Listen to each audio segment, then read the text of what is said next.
Uberização é o termo usado para denominar novas formas de organização do trabalho. Elas são intermediadas por meio de aplicativos de celular, que colocam em contato direto consumidores e prestadores de serviço. Hoje, estima-se que 4 milhões de pessoas estejam trabalhando para empresas desse tipo no Brasil.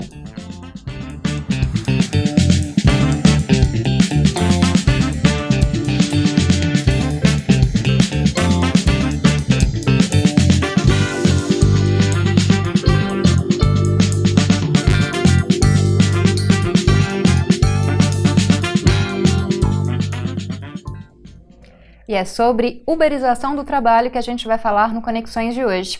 Para discutir esse tema, nós estamos recebendo o Rodrigo Bombonati de Souza, que é professor do curso de Administração da Regional Goiás da UFG. Olá, muito obrigada pela sua presença. Olá, Camila, é um prazer estar aqui com vocês. E também vamos conversar com o Marco André Carvalho, que é especialista em Direito do Trabalho e Processo do Trabalho. Muito obrigada pela sua presença, Marco. Obrigado, sou eu que agradeço. Bom, para começar, queria que vocês explicassem esse termo, né? Se refere a um aplicativo específico, né, de transporte de pessoas, mas ele generaliza um tipo novo de trabalho que tem se instituído nos últimos anos, não é isso, Rodrigo?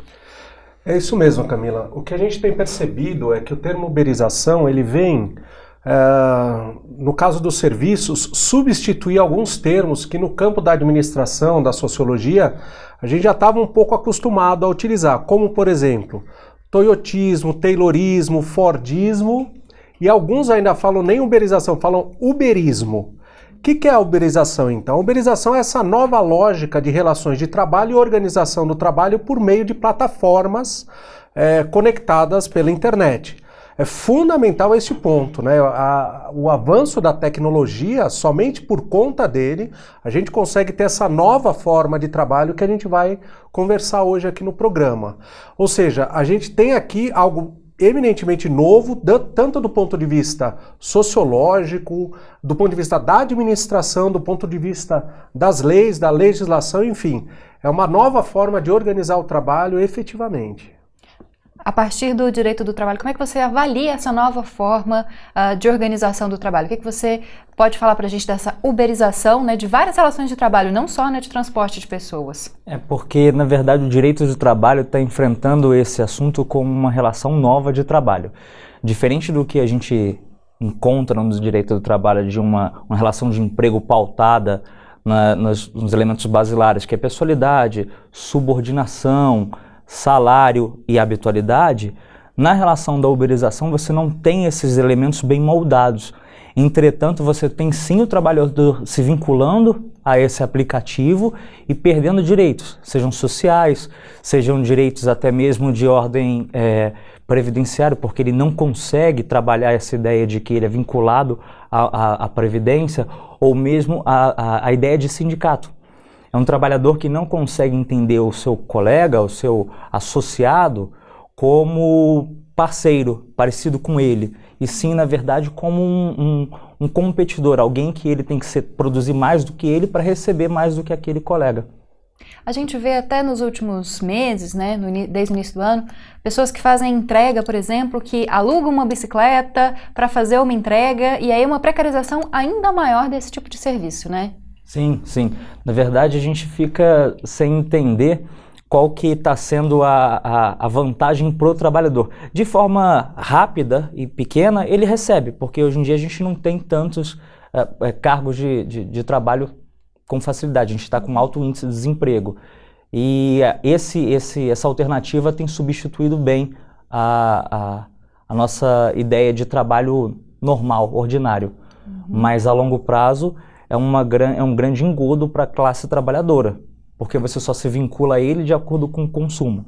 Sendo o consumo grande, muita gente se atrai, mas muita gente se atrai, você abaixa o valor da mão de obra. Então você entra num ciclo vicioso que dificulta aquele trabalhador a ter mais direitos sociais. Como que você pode analisar também para a gente essa desburocratização, essa precarização da mão de obra que vem com essa uberização? Então, Camila, no campo da sociologia, a palavra desburocratização ela vem sendo falada mais ou menos desde a década de 70, 80. Porque a burocracia na cabeça, digamos assim, do empresário, na cabeça das organizações, é alguma coisa que emperra. E a flexibilização é alguma coisa que é ágil.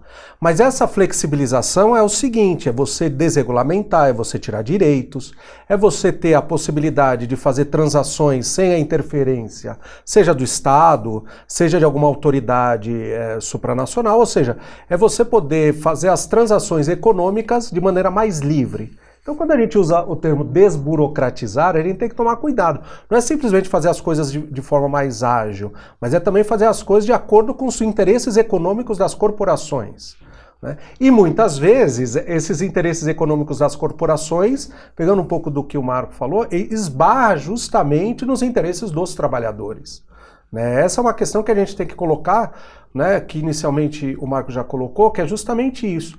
De que maneira os trabalhadores se inserem nessa nova lógica do trabalho, que a gente vai chamar de trabalho precarizado. Por que precarizado? Porque é destituído de direitos.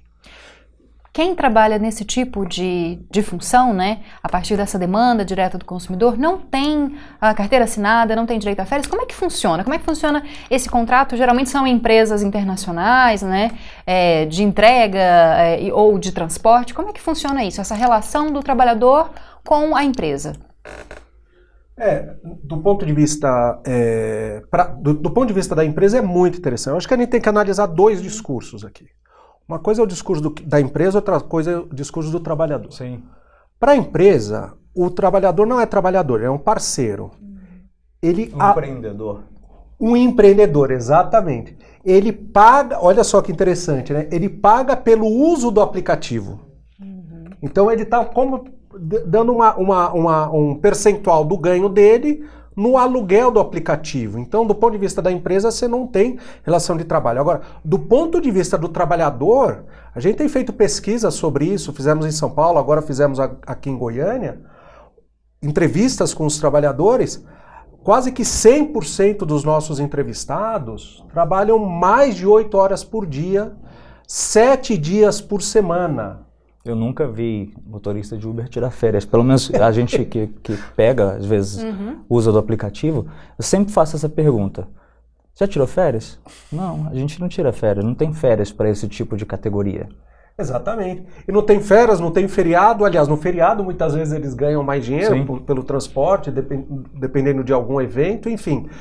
Ou seja, do ponto de vista, então, da sociologia, do direito do trabalho, tem se configurado, sim, relação de trabalho aí, não assalariada, mas sim pela assiduidade, pela habitualidade e assim por diante. Ou seja, a gente tem essas duas perspectivas quando a gente analisa esse modo de produção, digamos assim, chamado uberização. Daqui a pouco a gente fala mais um pouquinho sobre as questões jurídicas aí com o Marco. Continue acompanhando Conexões pelo 15.1 do Sinal Aberto, pelo 21 da NET ou pelo 15 da Gigabyte HD TV. Além disso, dá para assistir pelo site da TV UFG, pelo nosso Facebook ou pelo nosso YouTube.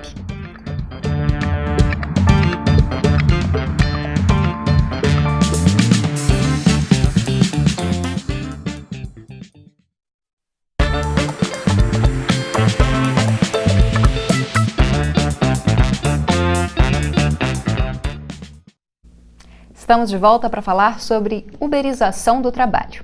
Estão aqui no estúdio conosco o Rodrigo Bombonati, professor de administração da Regional Goiás, da UFG, e também o advogado Marco André Carvalho, que é especialista em direito do trabalho e processo do trabalho. Marco, o Rodrigo até falou um pouco disso, que essa acessibilidade, a forma como a pessoa se relaciona com esse aplicativo, com a empresa dona do aplicativo, já pode configurar uma relação de trabalho. Judicialmente, qual que é a relação entre esse empregador e esse empregado? De fato, a gente tem uma relação de trabalho ali, camuflada pela ideia de que é um nano empresário, um pequeno empreendedor, aquele sujeito que consegue se fazer sozinho, a empresa dele mesmo. Mas, na verdade, ele é simplesmente um trabalhador que se vincula, se liga a uma relação por meio de um aplicativo.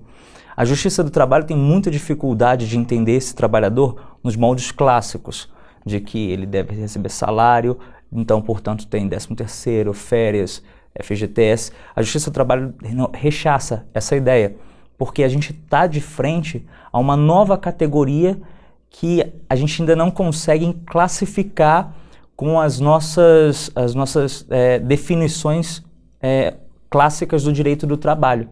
Portanto, eles ficam à míngua da Justiça do Trabalho, não podem ser nem protegidos perante a ganância do seu empregador ou a necessidade imperiosa dele de trabalhar.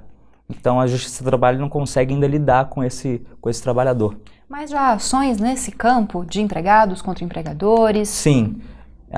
Salvo engano, em Minas Gerais, há um caso reconhecendo o vínculo trabalhista, mas a maioria dos casos que eu analisei de reconhecimento de vínculo trabalhista são em instâncias de primeiro grau. Em segundo grau, dificilmente, na verdade, eu até hoje não vi em nenhuma instância de segundo grau, nem mesmo no TST, o reconhecimento de vínculo trabalhista de alguém que se liga por aplicativo, seja Uber, o Rappi, iFood, esses tipos de aplicativo, não se configuram a relação de trabalho. A relação de emprego, de trabalho se configura. É diferente? Relação de trabalho e relação de emprego? Sim. Relação de trabalho é um gênero do qual a relação de emprego é uma espécie. A relação de emprego garante direitos próprios da CLT, como férias, 13º, terço constitucional, aviso prévio, saldo de salário em caso de dispensa. Já o trabalho em si, você vai abarcar uma categoria vasta de empregados que não necessariamente se vinculam a essa ideia. Trabalho formal e informal que a gente geralmente usa nessas expressões. Exatamente. Rodrigo, você acha que com essas alterações que vieram agora dos direitos trabalhistas, como o Marco mesmo destacou, a questão do desemprego, essas relações menos diretas entre patrão e empregado, esse incentivo ao microempreendedorismo, nanoempreendedorismo, ele vai ser mais comum na nossa sociedade? Camila, isso eu acho que é fundamental também que você chama a atenção pelo seguinte fato, né? Essa nova lei, essa nova legislação trabalhista, legislação do trabalho, ela vem simplesmente tentar regulamentar, para não deixar as empresas na ilegalidade, na informalidade, tentar regulamentar as práticas das empresas brasileiras de há muito tempo. Há muito tempo já se tem essas práticas de informalidade, não à toa vem a questão, o Marco pode falar muito melhor do que eu sobre isso, a questão do trabalho intermitente, o trabalho que é vínculo ou não é vínculo? Não, eu estou chamando o trabalhador para fazer algumas tarefas em alguns momentos da semana ou do mês. Mas o trabalhador vai ter direito, mas é um direito que também tem as obrigações do trabalhador, que se ele não cumprir, ele também pode ser demitido de um trabalho intermitente. Então são novas formas jurídicas para tentar abraçar ou abarcar a realidade, que o Marco já chamou a atenção no início do nosso bate-papo, a realidade do desemprego estrutural que nós temos. Eu acho que isso é fundamental a gente falar. A gente tem uma taxa de desemprego hoje, em 2019, de 12,3% da força de trabalho, alguma coisa em torno de 13 milhões de pessoas. O que fica mais grave se a gente fizer o recorte dos jovens, 16 a 24 anos, 27% da força de trabalho jovem está desempregada. Qual é a alternativa, então? A gente tem todas as críticas, essa forma de trabalho, só que a gente tem um desemprego e que isso é minimamente uma fonte de renda dessa população desempregada. Acho que a gente tem que enfrentar isso, porque esse é um dos pilares dessa ideia de uberização. Desemprego estrutural, mobilidade urbana e a ausência de uma legislação digital que possa dar conta dessa complexidade. É aí que se assenta, digamos assim, teórica e objetivamente, a questão da uberização das relações de trabalho. Pode falar um pouco mais para a gente, Marco? E, de fato, esse problema ele não está sendo enfrentado só aqui no Brasil. O Fórum Econômico Mundial, que foi esse ano em Davos, na Suíça, teve como tema central a globalização 4.0. Nós estamos diante de um problema global, onde China e Estados Unidos estão em uma guerra comercial colossal, acaba dificultando a toda a economia mundial, porque você tem a facilidade de produção em países que estão com uma precarização, uma flexibilização da mão de obra de trabalho, como, por exemplo, Índia também, e você importa esses produtos de lá, o consumidor daqui, com pouco salário que tem, não vai discutir se aquilo realmente está está sendo feito de forma correta, tem a norma de saúde e segurança de forma eficaz, ele só vai consumir. E então você tem uma inexigibilidade de conduta diversa do consumidor frente à necessidade imperiosa de consumo. E com isso você tem a crítica da legislação trabalhista. Olha, se nós reforçarmos essa ideia de que tem que ter maior regulamentação, maior norma de saúde e segurança, a gente não tem capacidade econômica de competição mundial. Portanto, tem todo esse trabalho que tem que ser feito, uma discussão muito maior, que foi feito em Davos. O próprio FMI alertou para o desaceleramento da economia global como um todo. E agora estão querendo flexibilizar também as normas de segurança e saúde do trabalho, né? Sim. O presidente, então, falou recentemente sobre flexibilização e retirada de 90% das NRs, o que é algo impensável, porque norma de saúde, segurança, norma regulamentadora é o mínimo que você tem que ter numa empresa para que você resguarde a saúde e segurança dos próprios empregados. A gente tem para mais um intervalo e daqui a pouquinho a gente finaliza essa conversa sobre uberização do trabalho. Mande a sua sugestão de tema para ser discutido pelo Conexões no jornalismo@tvufg.br ou então pelo WhatsApp no 9981 1406.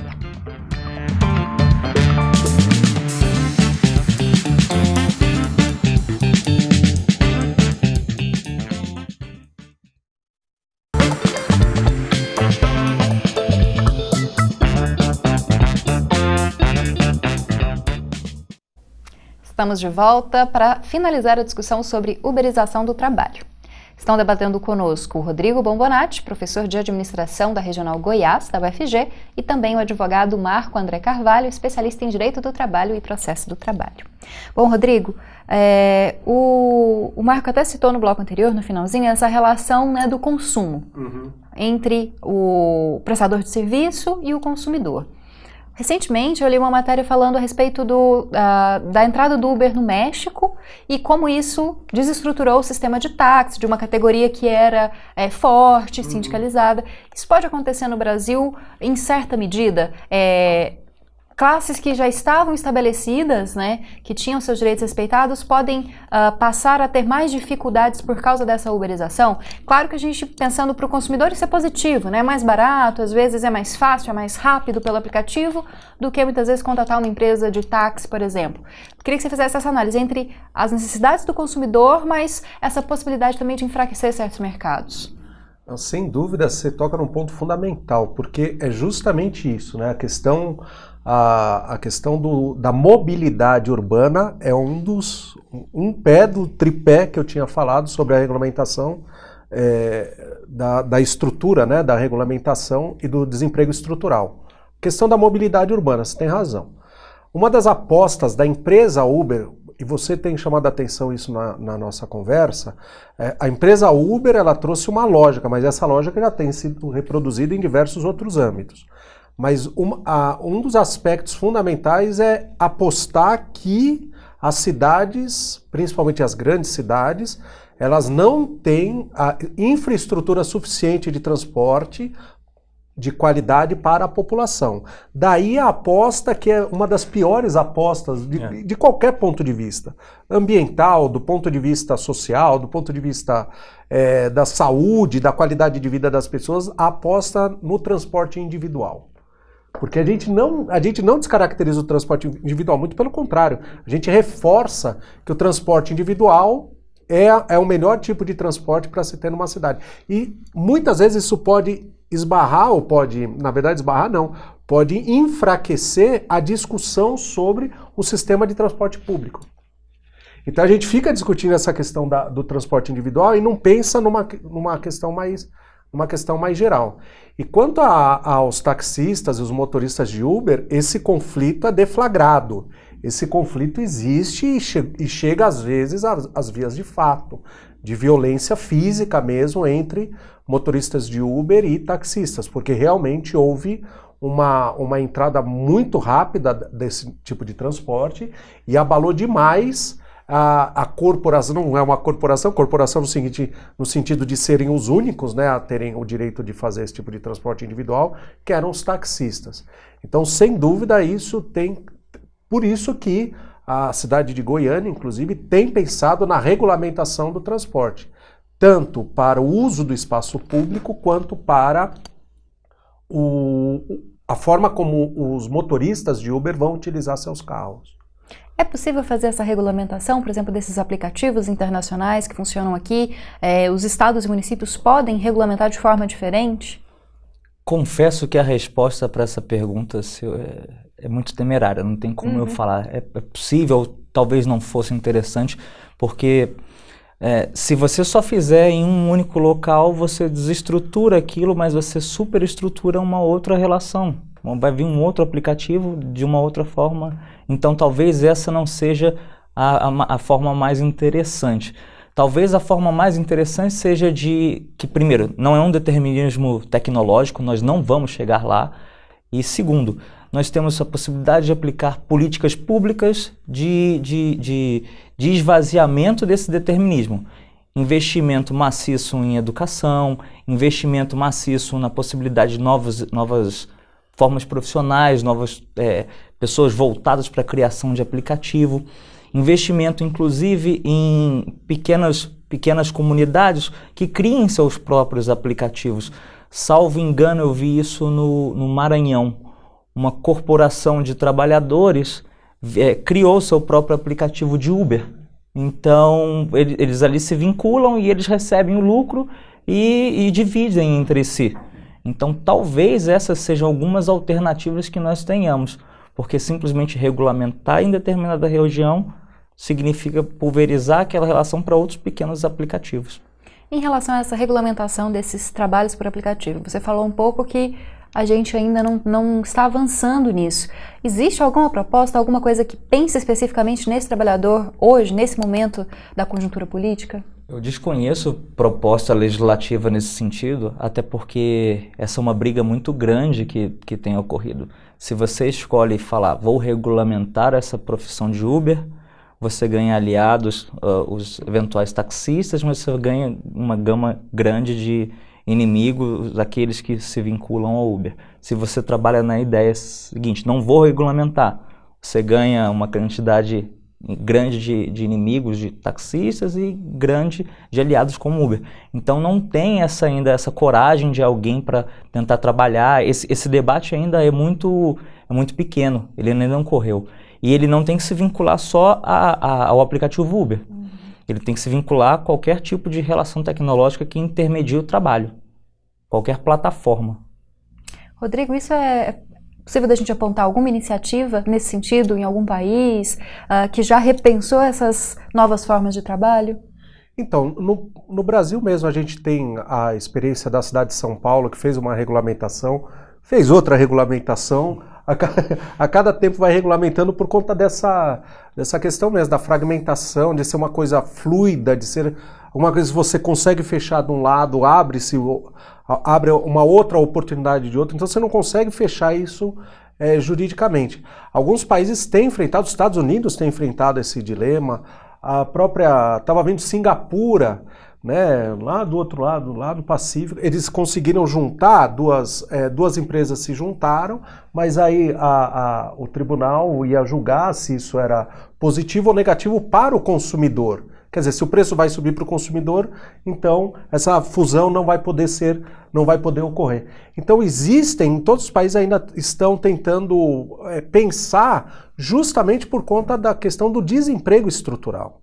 Se a gente for pegar o nível de educação, de educação formal dos motoristas de Uber, muitos deles, pelo menos nas nossas pesquisas isso tem aparecido, muitos deles têm ensino médio completo para cima. A grande parte. A grande parte. Então a gente não está falando de trabalhadores sem formação, embora a questão da Uber seja um trabalho rotineiro, seja um trabalho que não precise de especialização, um trabalho bastante simples desse ponto de vista, mas, por outro lado, a questão da educação é fundamental, mas a questão do crescimento e geração de emprego e renda, outras alternativas também ajudaria, né, no enfraquecimento dessas empresas aplicativos sobre o trabalhador. Bom, o assunto é tão bom que eu até estourei o tempo. Tenho que me despedir de vocês. Obrigada, Rodrigo, pela sua presença. Eu que agradeço, foi um prazer estar aqui com vocês e parabéns pelo tema. Obrigada também, Marco, pela sua presença. Eu também agradeço, muito obrigado pela oportunidade, tema excelente. E o Conexões está terminando. Entre no nosso site ou nas nossas redes sociais para acompanhar a nossa programação. Até o próximo programa.